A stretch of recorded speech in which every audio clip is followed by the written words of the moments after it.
Everybody, now for the part you all really came for, is to hear Mr. Toby Brown. And thank you, Toby, for being here tonight. Toby is a very accomplished pilot, as I found out by internet stalking. And he recently completed a flight over Mount Kilimanjaro. And that's what he's here to share with us tonight. And so, Toby, take it away. I cannot wait to hear about your adventure. And thanks for being here. Well, it's great to be here, and it's good to finally meet you. I'll tell you shortly how Rob and I met. Good evening, everyone. I am Toby Brown, and I'm a pilot from Colorado, primarily. That's my home base. I spend summers flying up over Boulder with a flight operation, Fair Winds. I fly a 140 up there, and we start in May and fly till November. And then I go out to California. So I'm calling you from Palm Springs. That's where I spend winters. And I go over the mountain into Temecula. And I fly for a vineyard called Vendimia, California Dreamin'. Dave Bradley has an operation there, and he and his son fly. And I'm often tasked with flying the third balloon for them. So I'll fly 180 then for them. But I've been flying for about 30 years. The first 20 years, it was mostly about 25 hours a year. But now I'm averaging close to 100 hours a year now, flight time. It's not my full-time gig. I'm also a corporate trainer. So I'm delivering a lot on Zoom and Adobe Connect, but it's the first time using this particular platform. So, Rob, you're going to have to tell me how to share, because it says that the share option has a lock on it. So it doesn't look like I'm able to share. Oh, it looks like I can now. Thank you. So it looks like all you had to do is adjust it, and it looks like I'm good to go. So. Yes, I was fortunate enough to participate in the Ultra Magic experience. I was asked earlier this summer by one of the British pilots that was going to go, and it's a friend of mine, that Andrew Hawley, who I co-owned the Cheetah balloon with. I don't know if you're familiar with the Cheetah balloon, but I always like to tell people that I own half the balloon. I own the front half. But I can tell you the number of spots on the back almost makes the back just about as valuable. But I fly that at rallies over around Europe. In 2019, I flew twice in Italy, in Mondovi, Italy, also Eagle out of Spain, which is the home of Ultra Magic balloons, and then also in the UK for Longlead and Balloon Safari there. So yeah, it's been a good gig, and it's been fortunate to be connected with some of these international pilots, because they're able to loan you equipment, allow you to, instead of avoiding the shipping cost. That's really what really encouraged me to have equipment over there that allows me to fly and participate in these different events. So it was in June that I was asked and to be a part of his team, but unfortunately with COVID and some other things going on in his life, he said I can't go. So he said, but you could take the balloon. So he has a brand new 210. So in fact, I'm going to share with you the equipment. Good. All right. So let's jump into this. All right, thank you. I think we got through it. So we're just sharing my whole screen. I'm going to jump from a bunch of, because I basically put this together this afternoon. So I was going to do PowerPoint, and then I said, I don't have time to do that. I'm just going to throw out and focus primarily on the flight and really what was different about this particular flight.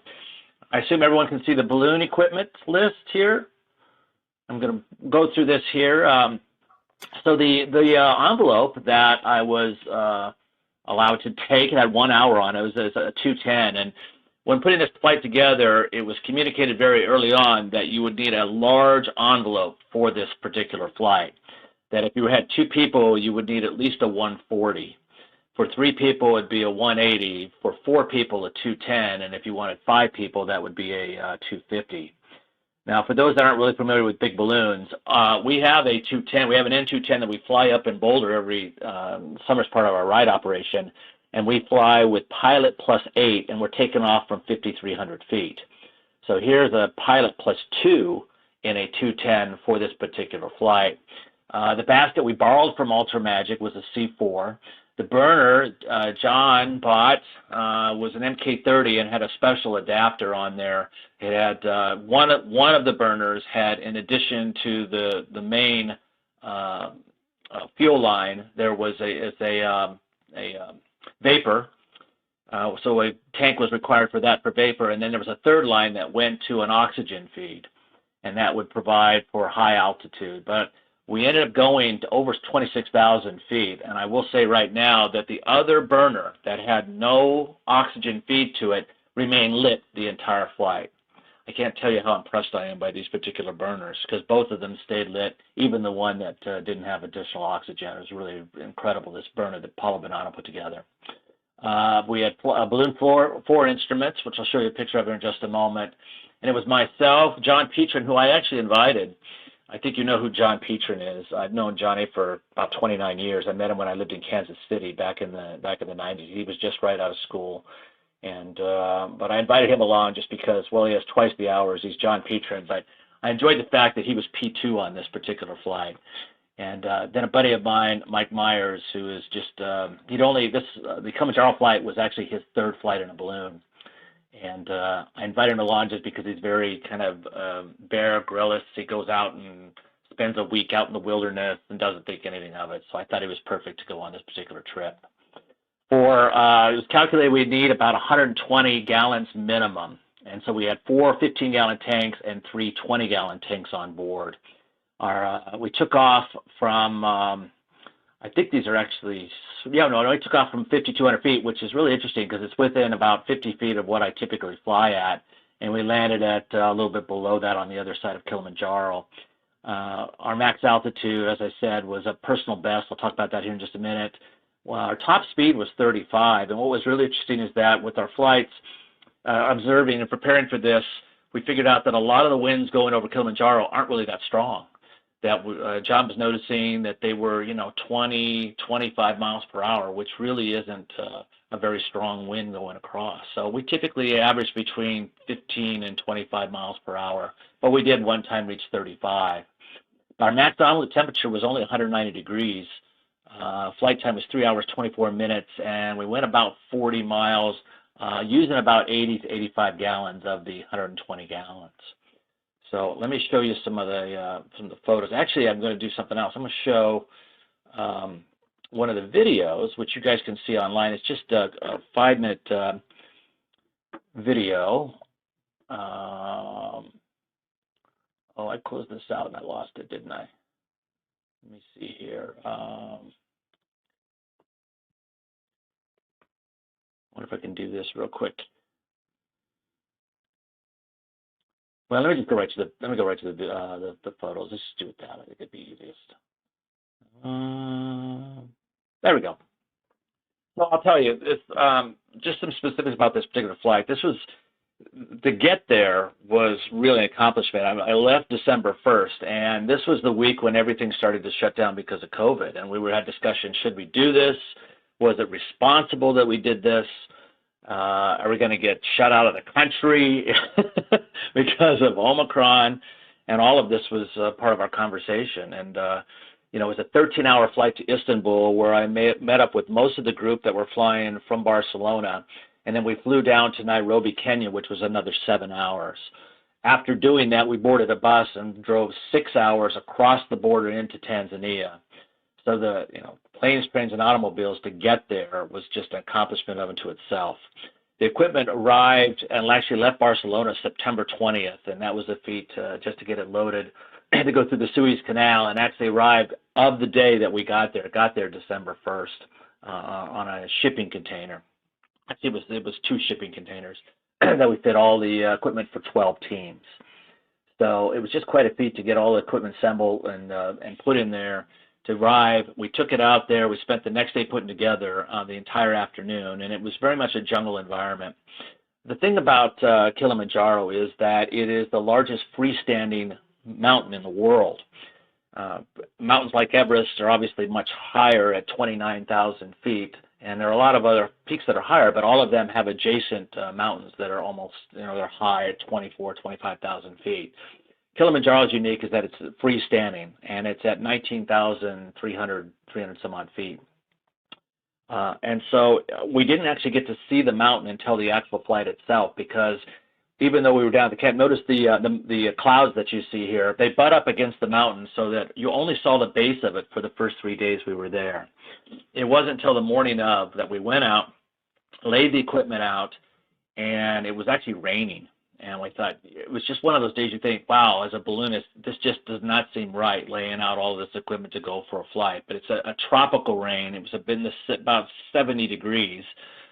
And so you're assembling all this equipment, and it's got a light rain going.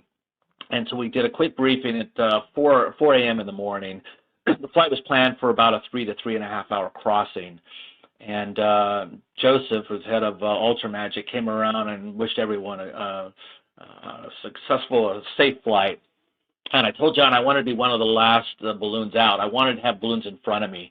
I didn't want to be a lead balloon. I wanted to follow because I wanted to see what they're doing. It's really hard to see the 3 or 4 other balloons that are in this view because when we got up, they just basically took off. So when we inflated the balloon, it's really started to rain. And I'll always remember the rain coming down off of the envelope. It's just something I've never experienced. I mean, it's literally as you're inflating, like we really committed now because we got to get this wet balloon up and we got to go.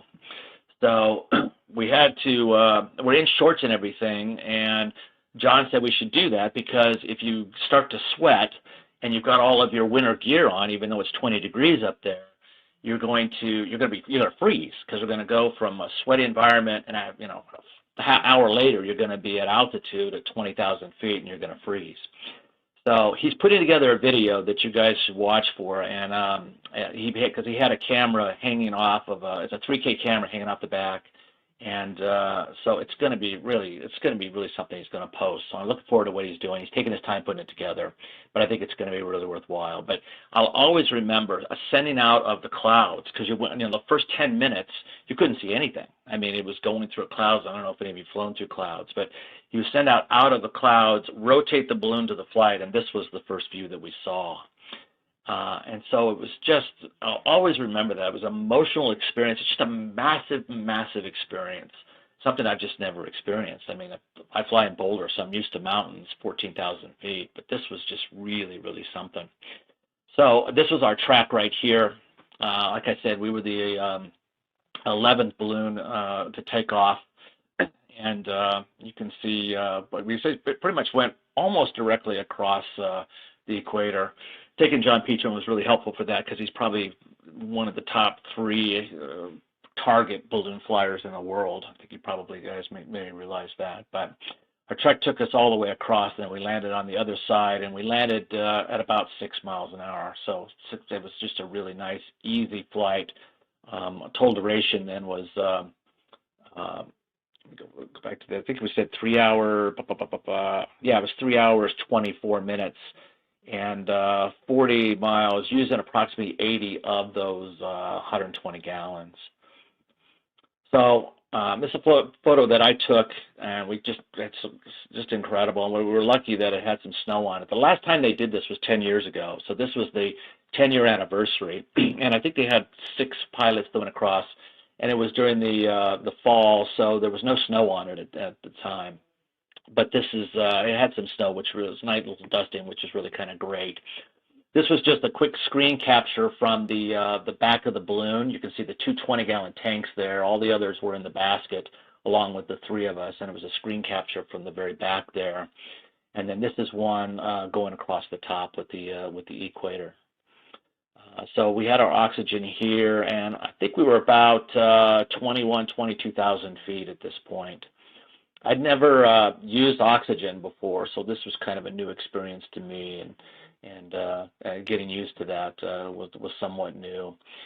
And you can see, this is a photo looking back because you can see the tanks, and you can also see the hang camera there that we're really looking forward to some of the shots. But it's an inactive volcano. That's there, and so we got a good shot of that.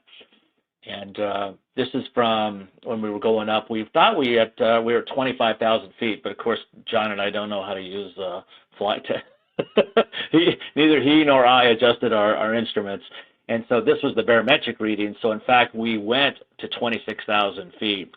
This was an attempt to a personal best. We were already at 24, and we said, let's go. Well, actually, we were 23.5. Instead, when John said, let's go to 24 and do a personal best. Let's just go get this done, and to fly up, take about 10 minutes to do this. And Mike, Mr. Third Balloon Flight, said, let's go to 25. It's a better number. So I said, okay, let's go to 25 then. So we went up over 25. It wasn't until later when we downloaded the data after we got back that he said, we went to 26.3. which we were glad about, just about personal best, but also we had a permit to go to 26.5, and we had a 3-day window, and this was the second of the 3 days. First day, the balloon equipment wasn't ready. This is the second day. Third day would have been too slow and would have been a real challenge getting across because the winds really slowed down. So we were lucky that this was the day for our particular flight. Let's see here. So that's the three of us there, and John, and pulled down the mast then just for a moment. And you could barely kind of see the three hoses there for the one burner up there. And like I said, they worked flawlessly. The fuel was a little bit different, and it's 25% propane, 35% propane, 65% butane. And we were coached by Joseph that we should be real easy on pressing the burner because you didn't want to squish it out. So you really wanted to ease into it and ease out of it. And if you did it kind of fast, it would kind of pop because it would basically unite as a little gas bubble right above you. So we kind of got the hang of that. I was in fact did all the flying because John had 4 cameras that he was too busy maneuvering. So I pretty much did most of the flying for the entire time. And yeah, so that's me going all the way then across. So really, really an incredible experience. What questions do you have? I'll just throw it out real quick. If you have any questions about the Kilimanjaro flight, and I'll just tell you a little bit more about our other flights.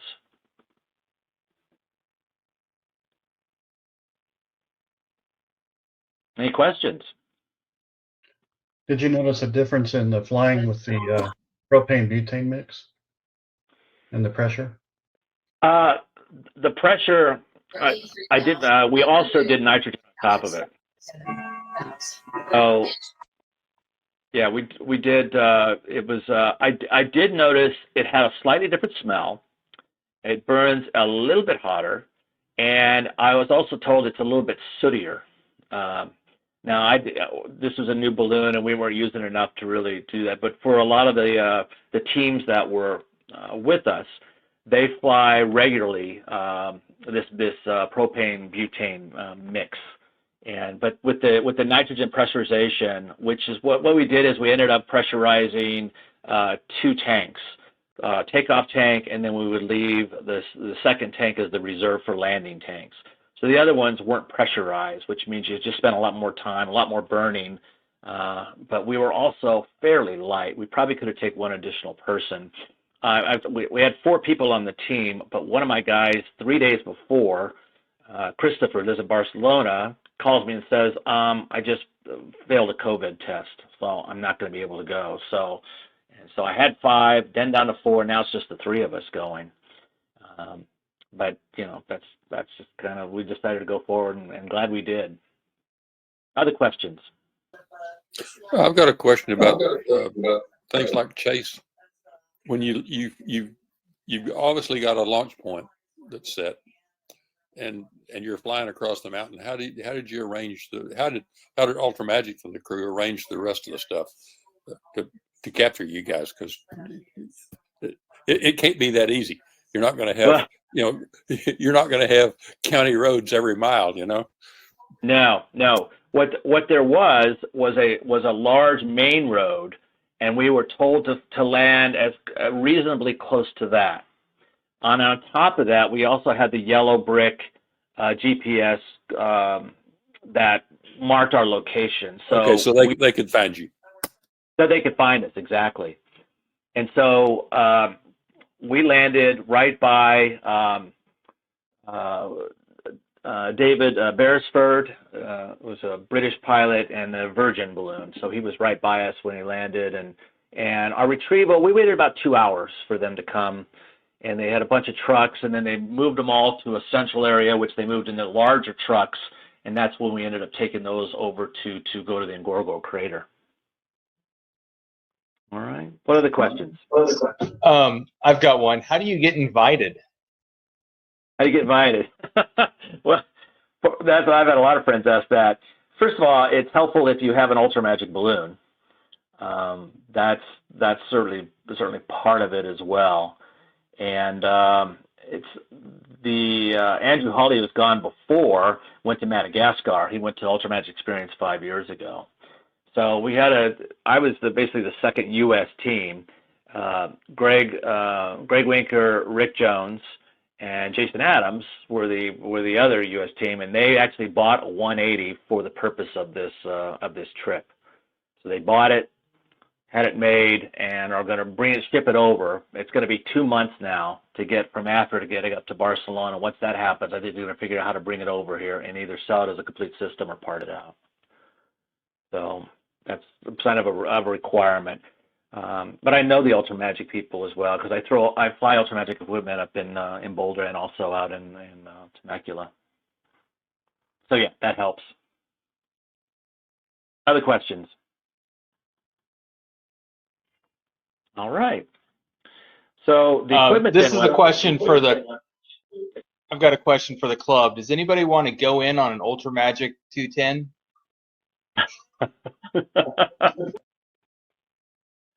It's a beautiful bullet. You mean the one that actually flew? That's the one you want? I was thinking something newer, but you know. Well,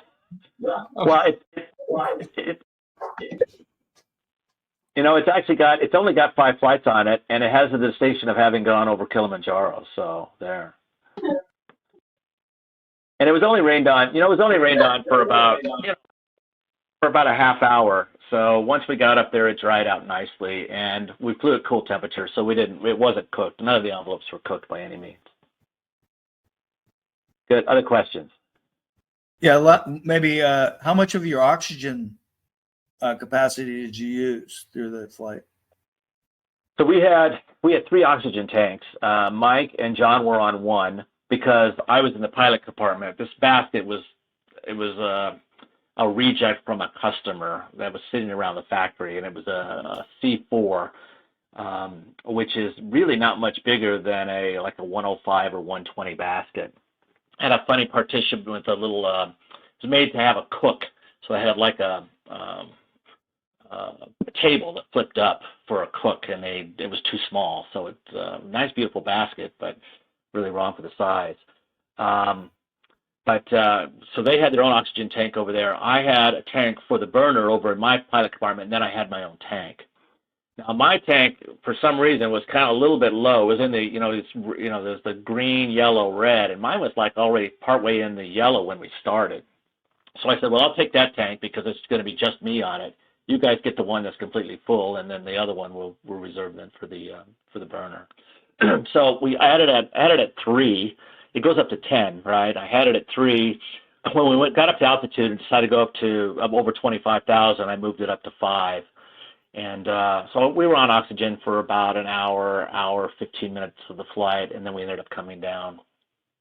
So mine was on the yellow-red. It was we used pretty much most of it for me, but it was also sort of in the yellow when it started. Wonder if it was an old tank that had been sitting around. I'm not sure. So you could have swapped between pilots if you had individual tanks for each pilot, or? Yeah, it was Mike and John had they had their own tank. Shared. I had my own tank, and then there was a third tank for the burner. So Okay, but you had plenty. You didn't have any. There was no concern about. No. Okay. No, and it was even less concern for oxygen. A couple things, because people every day hike up Mount Kilimanjaro, even at 19,300 feet. And there's a 5-day excursion that you can go and you can hike up it. And what I've been told is that because it's the equator, the air is actually denser and higher. That you actually have, it's more rich.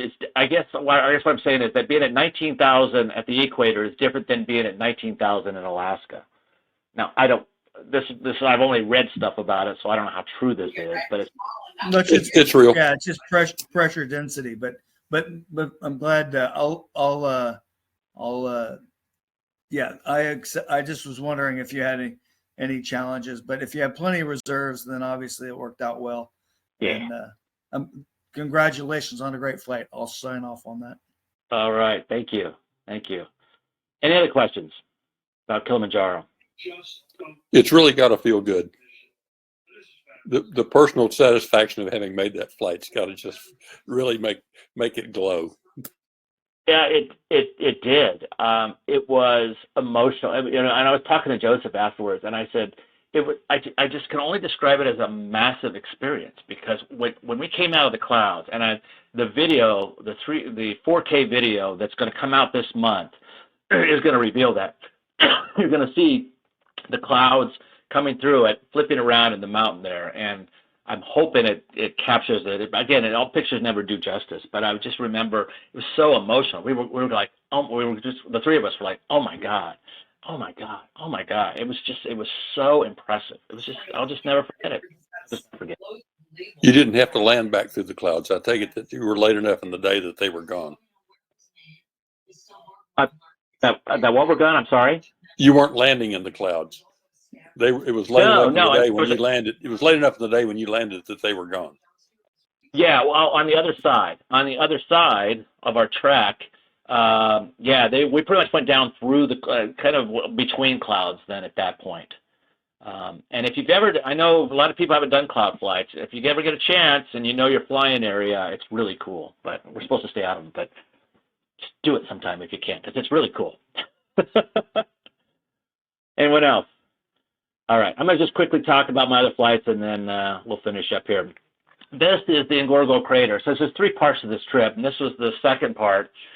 And this is a private reserve. This is a crater that's actually 12 miles across, and in it are estimated 25,000 animals. So in this crater, and you can see the lake there, there are hippos and flamingos and zebra and elephants, and giraffes are on the edge. Apparently it's too steep for them to walk down, so you kind of see them along the edge. But we got to spend our first day of safari going down into the crater and doing a land-based safari. The next day is when we got to fly out of the crater, and so this is we got to fly directly out. This is the third flight, which is flying across the crater, and I got to fly with Sanjay Gupta is his name, and he is one of the most famous Indian balloonists in the world. He flies and came over from Kenya for this, and that's his wife Rita. And he's been flying for over 30 years, and he flies 450s and 475s. So this was a 105, and this was one of those Echo Magic balloons. It's got double layers, 2 layers to it, which I didn't know much about. I know it's a pain in the ass to pack away. I do know that. But in terms of the flights, I mean, we used, just the 3 of us, we used 28 gallons in, I think it was about an hour, 45 minutes. That's all we used. And it was just one where you could burn, and it would go 2 minutes would go by before you'd have to burn again. It was really something. So this was one of the flights that was captured by Greg Winker. And with the money shot, we like this because it does a good little advertising here for Ultra Magic. And you can see the balloons going all the way through. I'm actually in the very first, on the far right side is the one that I was in there with Sanjay. We also had baboons in our rooms that were destroying everything. That was kind of interesting. And yeah, it was a real process. It was interesting in that we had to disassemble your balloons. That's very big over there in Europe, is you always take all the tanks out. And this is where they take them all out, refuel them. This was the meeting site after the Kilimanjaro flight. But, you know, usually all our stuff's intact every time when we refuel, and we just go on down the road. And finally, this is the third flight. Okay, this was Kilimanjaro, or this was Zanzibar. And so this is a beach community. In fact, you can see we went from one side of the peninsula over the other. And so flying over the open water, it was, yeah, it was really cool. So there are videos online. If you put in Ultra Magic Tanzania 2021, they're only about a minute long. So they're really, that's the ones I'm going to show you. But you guys can check them out because you can see them on YouTube, okay? And you'll see all 3 of them. And John actually introduces the video for this one right here. But going to Africa was really one of the highlights of the trip, and this is just one of the shots from the lodge there when we were waiting to fly over Kilimanjaro. So yeah, really an incredible experience. All right, let me go back to here. There we go. All right. Well, I think I've used up more than my time, but I just wanted to ask if you had any questions about any of the flights or Anywhere else we went? Anything else you're interested in? Be sure and tip your server. What's that? Joe's being Joe. Oh, I just wanted to say thank you on behalf of everybody, and I can't speak for everybody, but holy cow, that's amazing. And as far as your other flights, I'm happy to stay right here, and you can just talk and show me pictures as long as you darn well please. I would be happy to listen to your adventures at any time. But no, that was absolutely fabulous. Thank you so much for taking the time to speak with us. I really appreciate it. Toby, I've got a question for you. yeah, Tim. Was there some limitations on flying down in the crater with all the animals? I understood something about it was a very protected area. And then also, when was the last time balloons flew there? I understood somebody went maybe 50, 60, 70 years ago and flew, I think it was Jumbo. I have the book. I'm ashamed, if Mike Emick is still on, that I haven't not read it because I think he gave it to me. Can you speak a little bit on that, on what you know? Yeah. Well, a lot of this was put together because of Joseph Lotto, who's the founder of Ultra Magic, and there's a book about him that he and his brother went across Africa back 30 years ago, and you can buy this on Amazon. And so he knows people; they know who he is. He visits and goes down to Tanzania, Zanzibar, with his family, and has done so on a regular basis for the last 30 years. So when you have those kind of connections, when you know the game warden, the Gorgo Crater is a protected area, and in fact, us flying out of the equator was this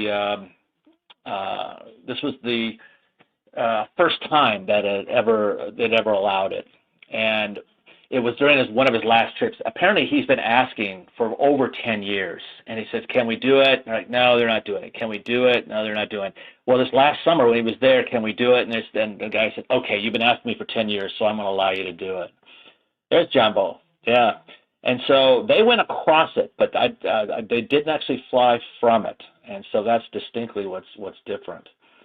So yeah, it was a real permitting process that he paid for in order to do that, and it's out of the money that we contributed to go and do this that went with it. So that particular flight. In fact, I think I've got a video here. Let me see if I can share if you're interested. Let me share.